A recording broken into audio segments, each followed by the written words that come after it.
Fala, meu guerreiro, minha guerreira, futuro policial militar do Ceará. Muito bem-vindos ao nosso curso. Vamos iniciar agora as nossas aulas de criminologia, pessoal.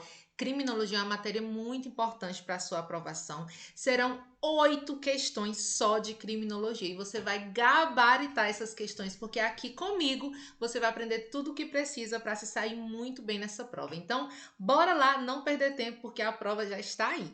Bora lá, pessoal. Ó, o primeiro assunto é crime como fato social. Crime como fato social é um assunto bem abrangente, então a gente vai falar sobre vários tópicos aqui que estão dentro desse assunto de crime como fato social. Então a gente vai ter algumas aulas focando só nessa parte, nesse tópico 1 do edital, que é crime como fato social.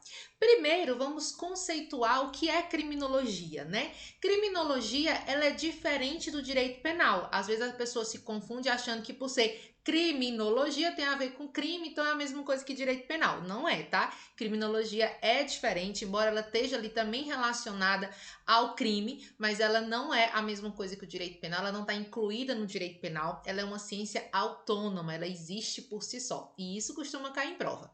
Então vamos lá, pessoal. O conceito, de acordo com Garcia Pablos de Molina, que é um autor bem conceituado na criminologia, ele diz que criminologia é a ciência empírica e interdisciplinar que se ocupa do estudo do crime, da pessoa do infrator, da vítima, do controle social, do comportamento delitivo. Então, pessoal, percebam que criminologia, ela vai muito além de aplicar a lei num caso concreto.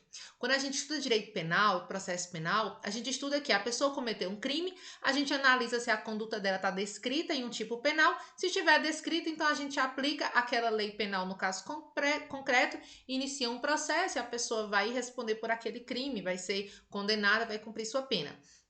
A criminologia, pessoal, ela vai muito além disso. Ela é uma ciência muito interessante, porque ela quer saber ali a origem, o porquê que acontece. Ela questiona, por exemplo, por que esse crime aconteceu? Por que essa pessoa decidiu praticar crime? Teve algo relacionado ao meio social? Teve algo relacionado a alguma característica biológica? Por que existe criminosos? Por que existe crime? Por que a sociedade criminaliza algumas condutas? Então perceba que ela é uma ciência que vai bem a fundo mesmo e tudo que está relacionado ali à prática daquele crime, ela vai estudar. E aqui eu trouxe para vocês essa diferença aqui que é muito importante entre criminologia, direito penal e política criminal, tá certo? Que são as espécies que estão dentro do gênero ciências criminais. Então, dentro de ciências criminais, nós temos a criminologia, que a gente está estudando aqui nessa aula, o direito penal e a política criminal. E aqui eu trouxe um resumo, né, bem direto para vocês do que é cada um deles. Quando eu falo de direito penal, eu estou falando do conjunto de normas jurídicas que possui por objeto a definição de condutas consideradas crime e a sua sanção penal. É o ramo do direito público que busca proteger bens jurídicos mais importantes para a vida em sociedade. É uma ciência jurídica e normativa, tá? Isso costuma cair em prova justamente porque a criminologia, ela é o contrário. Enquanto o direito penal é jurídica e normativa, a criminologia, ela é uma ciência cultural, ela é uma ciência do ser, ela não é normativa, tá certo? E a política criminal, o que seria política criminal? Política criminal é responsável pelas formas de controle e combate à criminalidade. A política criminal avalia se o direito penal está cumprindo os seus objetivos, sejam eles de proteção ao bem jurídico ou de prevenção ou de repressão ao crime, tá? Então a política criminal está mais relacionada ali à eficácia mesmo, né, do direito penal em relação à prática do crime. Já a nossa querida criminologia, ela é uma ciência do ser, ela é uma ciência empírica, indutiva, enquanto o direito penal é cultural, dever ser, normativa. Então cai muito em prova essa diferença aí. Criminologia, ciência do ser, ciência empírica. Ciência indutiva, ela estuda ali a realidade, ela parte ali do caso concreto para depois analisar o geral. Já o direito penal é cultural, é do dever, é uma ciência normativa. Se importa se aquela conduta está descrita em um tipo penal e pronto. A criminologia não. A criminologia vai muito mais além. Dizer que a criminologia é uma ciência empírica, é uma ciência do ser, significa que ela se baseia na expressão e na observação do mundo real. Como eu disse, né? Ela analisa ali o caso concreto, o que está acontecendo na sociedade, para poder conseguir explicar e compreender o problema criminal em seus múltiplos aspectos. Então, pessoal, a contribuição da criminologia ela é muito importante, né, para o nosso ordenamento jurídico, para a nossa vida em sociedade, porque ela vai analisar justamente por que está aumentando o índice de criminalidade, por que as pessoas estão cada vez mais cometendo crimes, o que a gente pode fazer para evitar que isso aconteça. Ela é uma ciência que estuda a criminalidade sem desejar transformar-se em uma mera fonte de dados, ou seja, ela se importa em entender o que está acontecendo e não apenas apresentar dados e estatísticas. Quando se diz que a criminologia ela é interdisciplinar, que é uma característica também bem importante da criminologia e costuma cair em prova, quando eu falo que ela é interdisciplinar, o nome já diz interdisciplinar, quer dizer que ela tem relação com várias outras ciências, várias outras disciplinas. Então, a gente estudando criminologia, a gente sempre vai falar um pouquinho sobre sociologia, tanto é que esse tópico é o crime como fato social, né? Então, a gente vai buscar ali na sociologia, na psicologia, na medicina legal, no próprio direito. Então, a gente tem essa interdisciplinariedade justamente no sentido de que ela tem relação com várias outras ciências. Mas essa relação não é de dependência, não é de subordinação, tá? Muito cuidado. A criminologia é uma ciência própria. Ela não é um ramo do direito penal, ela não é um ramo da sociologia, da biologia, da psicologia, da psiquiatria. Ela existe por si só. E isso é muito importante para você levar para sua prova, tá? Eu tô sentindo que vai cair algo em relação a essa característica da criminologia para você. E aqui, pessoal, são os objetos de estudo da criminologia, que de certeza vai vir uma questão também sobre isso. Tem alguns tópicos que a gente já sabe que vai ser cobrado, já sabe que as bancas gostam de cobrar. Então, quando eu falo de objeto de estudo da criminologia, eu quero saber o que é que a criminologia vai estudar, né? O que ela vai estudar? Quais são os objetos de estudo da criminologia? E tem um macete bem legal, que foi eu que criei, né, quando eu estava preparando aulas para o concurso anterior da Polícia Militar do Ceará, né, no ano passado, que é o 3C mais V, para você memorizar os objetos de estudo da criminologia. Por que 3C mais V, professora? Porque eu tenho 3 que começa com C e um que começa com V. Então, eu tenho crime, que é a mesma coisa que delito, eu tenho controle social, eu tenho criminoso, que é a mesma coisa que delinquente, e eu tenho a vítima. Então, memoriza isso, meu guerreiro, minha guerreira, futuro policial militar de Ceará. Amém? Amém, ó. Tem que responder, tem que acreditar, tá certo? Então, eu tenho 3C mais V. 3 Cs. Crime, criminoso, controle social, mais o V de vítima, tá bom? E a gente vai analisar aqui nessa aula, dentro desse tópico de crime como fato social, as características principais de cada um desses objetos de estudo da criminologia. Sobre o crime, sobre o criminoso, que aqui dentro de criminoso a gente vai ver as escolas, né? Falar de Lombroso, de Henrico Ferri, que também cai bastante em prova. Vamos falar sobre o controle social e também sobre a vítima, ok? Então vamos lá avançar o nosso estudo. A criminologia, pessoal, ela vê o crime como um problema social. Por isso que tem essa parte da criminologia estudando o crime como fato social, porque ela tem essa relação muito forte com a sociologia, né? Que ela acredita que o crime é um problema da sociedade, é um problema social. E acontece que a criminologia ela veio avançando e evoluindo com o passar do tempo. Então, ela alterou o seu objeto de estudo com o passar dos anos. Lá no surgimento da criminologia, a gente vai ver isso de forma mais aprofundada quando estivermos estudando nas escolas, a gente vai ver que ela se ocupava do estudo do crime. Então ela não se importava muito com o criminoso, nem por que o crime acontecia. Nessa época que ela nem era considerada ciência. Então ela só se importava com o crime, o criminoso era um ser que pecou, que tinha que ser punido. Lá na escola clássica, era só o estudo do crime. Depois ela começou a ter um olhar mais direcionado para o criminoso, que é quando a gente entra aí na escola positiva, Lombroso, Ferri. Ou seja, ela vai aí aumentando, né, os seus objetos de estudo. E por fim, né, lá depois da década de 1950, ela começou a estudar as vítimas. Então, olha que interessante, ela não se importa só com o crime em si, com o criminoso, ela se preocupa também com a vítima. Que aí a gente entra num ramo específico da criminologia, que é a parte da vitimologia. E também a gente tem o estudo dos mecanismos de controle social, né? houve essa ampliação do objeto de estudo. Então, primeiro tinha lá o crime, depois o criminoso, depois vítima, controle social. Então, perceba que eu tenho aí todos esses objetos de estudo não surgindo de uma única vez. Veio evoluindo com o passar dos anos. E eu trouxe para vocês aqui um exemplo, né, de um caso prático para você conseguir entender a diferença da análise do direito penal diante um crime e da análise da criminologia diante o crime. Então, bora lá. Caso prático. Evelyn cometeu um homicídio. Pessoal, se o direito penal for avaliar se Evelyn cometeu ou não um homicídio, como é que ele vai avaliar? Evelyn está sendo acusada de cometer um homicídio. Então, o direito penal vai chegar lá e vai falar: o fato é típico? Beleza, é típico porque tem um tipo penal dizendo que matar é crime, né? Artigo 121 do Código Penal, matar alguém, né? Pena 6 a 20 anos e as qualificadoras e tudo mais.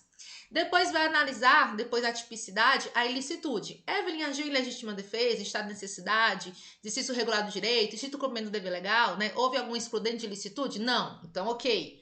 Culpabilidade. Evelyn é imputável, né? Ela tem ali consciência, ela tinha consciência do que estava fazendo, não agiu sob coação moral, ela é maior de idade, né? Ela está aí nas suas plenas capacidades mentais. Então, ok, tenho tipicidade, tenho ilicitude, tenho culpabilidade, tenho um crime. Pronto. Então, a Evelyn vai ser processada, sentenciada e vai cumprir a pena dela. É isso que o direito penal analisa. Já a criminologia, gente, ela é muito mais aprofundada e chama muito a minha atenção. Eu me interesso muito pela criminologia, tanto é que eu fiz minha especialização em criminologia, né? Para quem não sabe, além de professora, eu sou advogada e eu fiz pós-graduação em criminologia, né? De tanto que eu gosto de estudar essa ciência. Então, perceba que a criminologia, ela vai analisar o quê? Ela vai analisar por que Evelyn praticou o crime.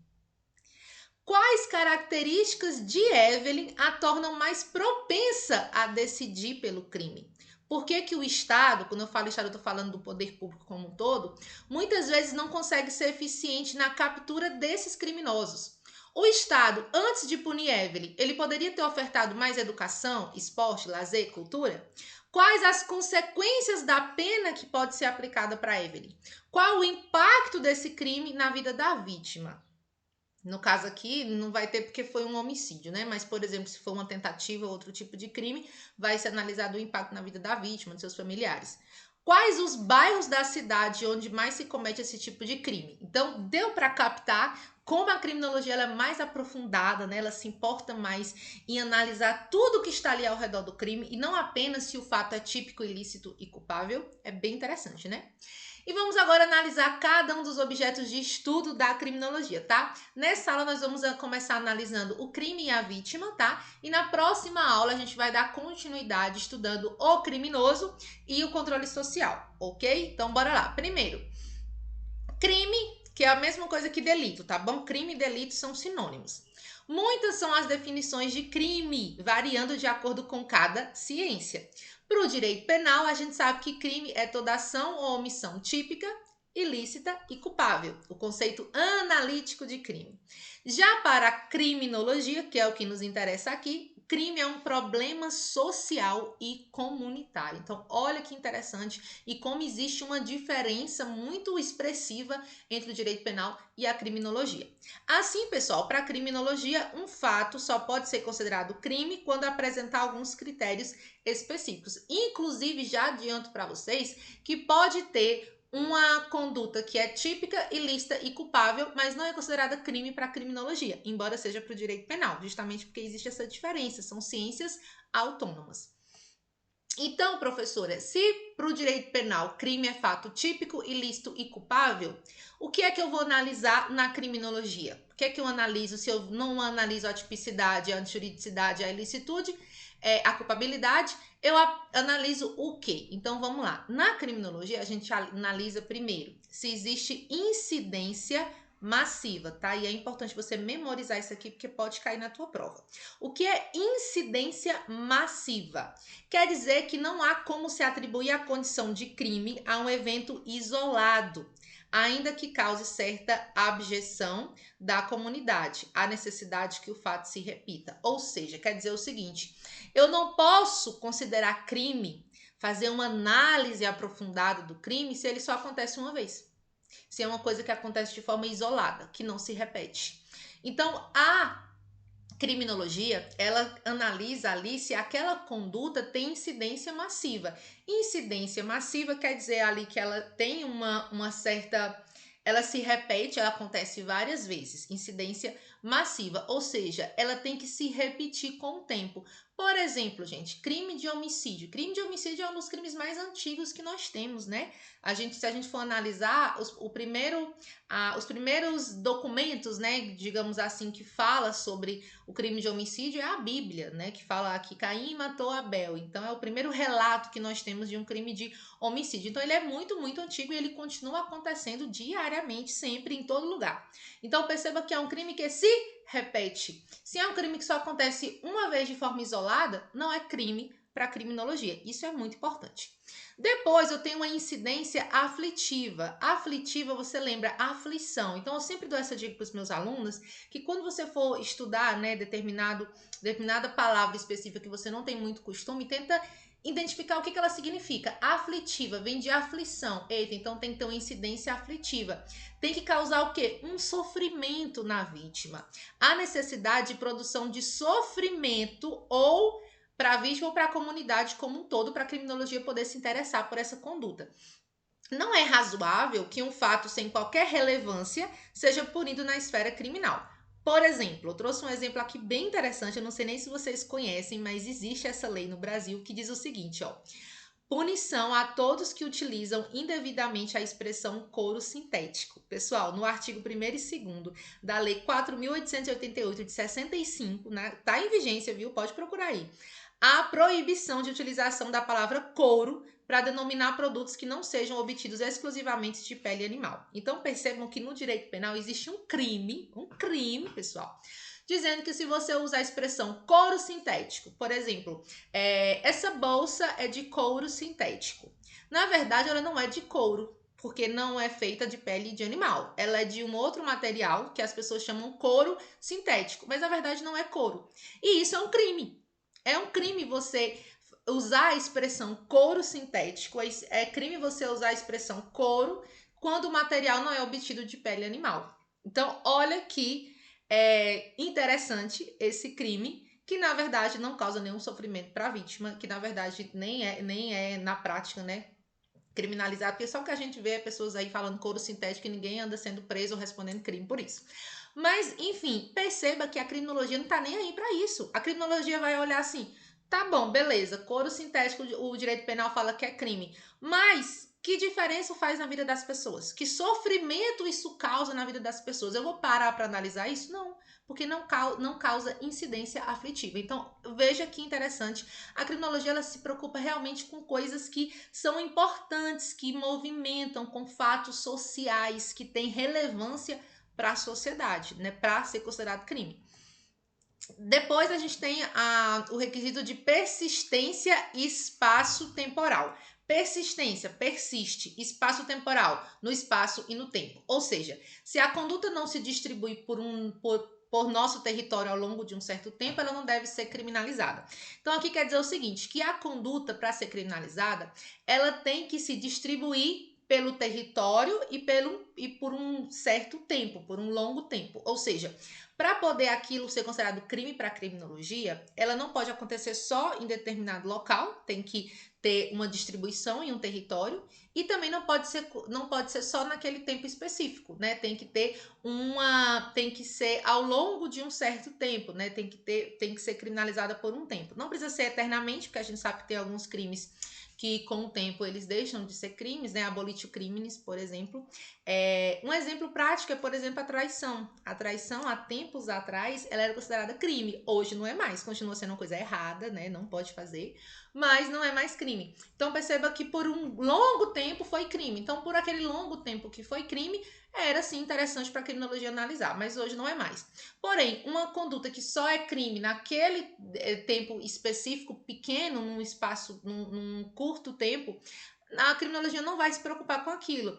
Por exemplo, no tempo da Copa do Mundo, a Copa do Mundo que teve aqui no Brasil, que eu não lembro agora qual foi a data, o ano correto, mas teve, né? Por exemplo, Copa do Mundo, Jogos Olímpicos, esses eventos que trazem pessoas de todo o mundo, né? De vários países. Durante esse período, algumas normas, né, foram publicadas no sentido de considerar crime algumas condutas praticadas nesse período específico em que o Brasil sediava Jogos Olímpicos ou Copa do Mundo. Nesse caso, essas condutas específicas, só nesse período curto de tempo, não é de interesse para a criminologia, porque para a criminologia tem que ter uma persistência no espaço e no tempo. Tem que durar um longo tempo e por um grande espaço, por um território como um todo. Deu para entender? Tranquilo?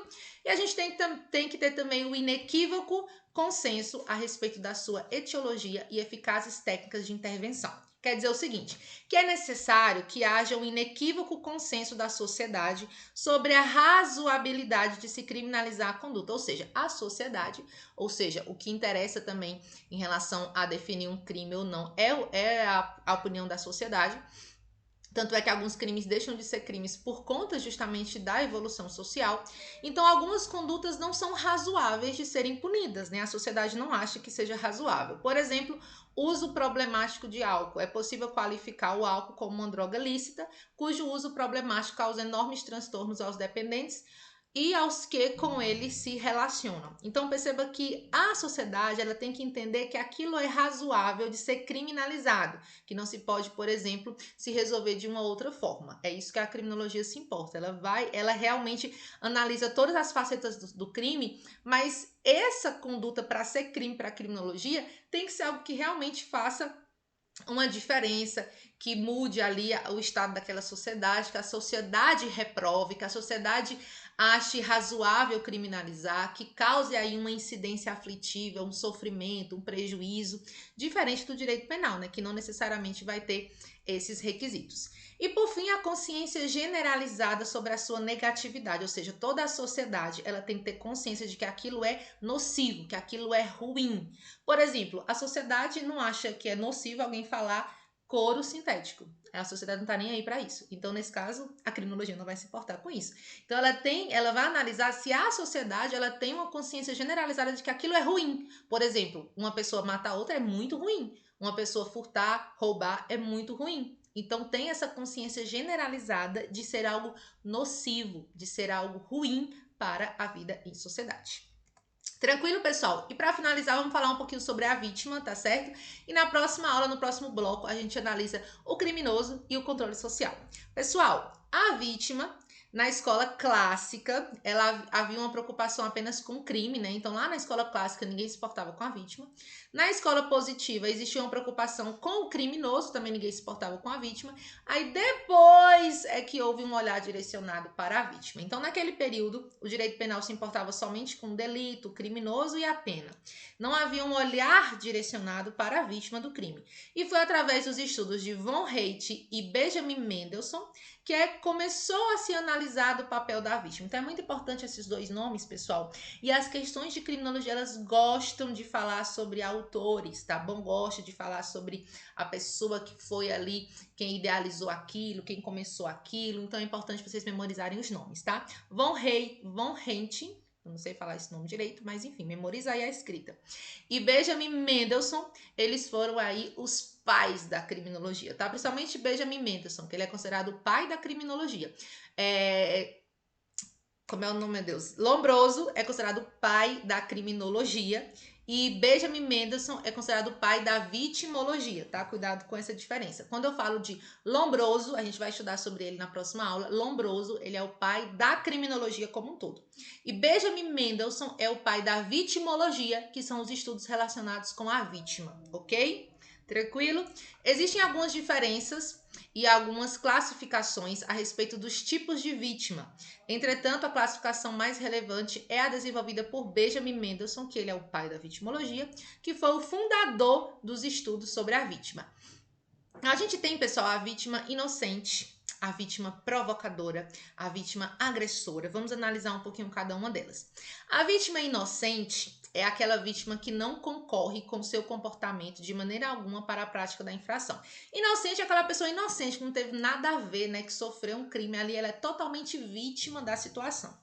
A vítima provocadora é aquela vítima que de alguma forma, né, ou voluntária ou por uma imprudência, ela acabou colaborando para instigar o ânimo delitivo do agente. É aquela vítima que fica provocando a pessoa, sabe? Já duvido que você tenha coragem de atirar. Atira na minha cara. Aí a pessoa vai lá e atira. Ou seja, ela continua sendo vítima, a pessoa continua respondendo por o crime, mas eu tenho aí uma vítima diferente da vítima inocente. Ela é a vítima provocadora. De alguma forma, ela instigou ali o ânimo delitivo do criminoso. E eu tenho uma vítima agressora, ou seja, aquela que agride, né? Aquela vítima dissimulada, imaginária, né? Aquela vítima que consiste em uma suposta vítima, também denominada de pseudo-vítima, né? Que ela acaba por justificar a legítima defesa. Então é aquela vítima que ela vai lá e agride e ela se denomina vítima, mas na verdade ela está agredindo, né? Ela é uma suposta vítima, uma vítima simuladora ou imaginária, né? Que existe aí, por exemplo, uma como é o nome, meu Deus, agora eu esqueci. É, por exemplo, você agride a pessoa te agride de volta, né? Existe aí essa agressão mútua. Então, essa pessoa, na verdade, estava agredindo e depois a outra pessoa que foi agredida se defendeu e ela acaba dizendo que era vítima, mas na verdade ela é uma vítima agressora, né? Ela provocou aquela situação e a outra pessoa apenas se defendeu. Então, a defesa da pessoa que agrediu é legítima defesa. Deu para entender? Não cai de forma muito aprofundada esse assunto para vocês, porque não veio no edital especificamente vitimologia.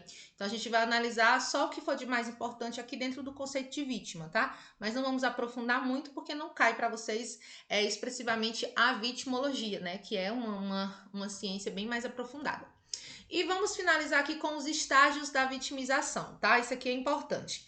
Eu tenho vitimização primária, secundária e terciária.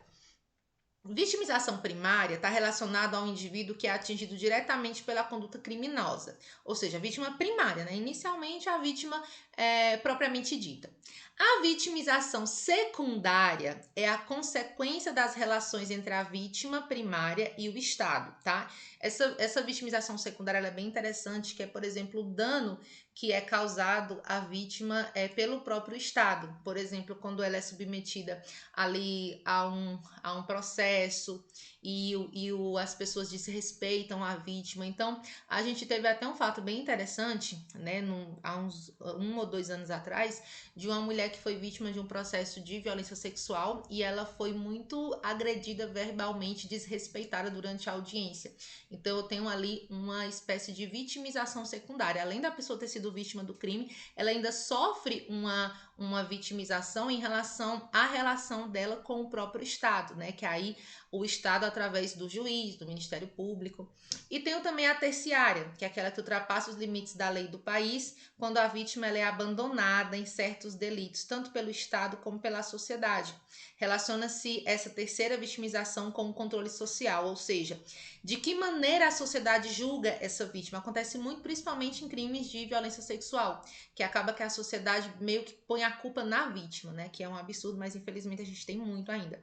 Porque essa pessoa sofreu delito, além de sofrer um desamparo, um julgamento do Estado, ela sofre um julgamento da sociedade e a violência produzida pela própria sociedade.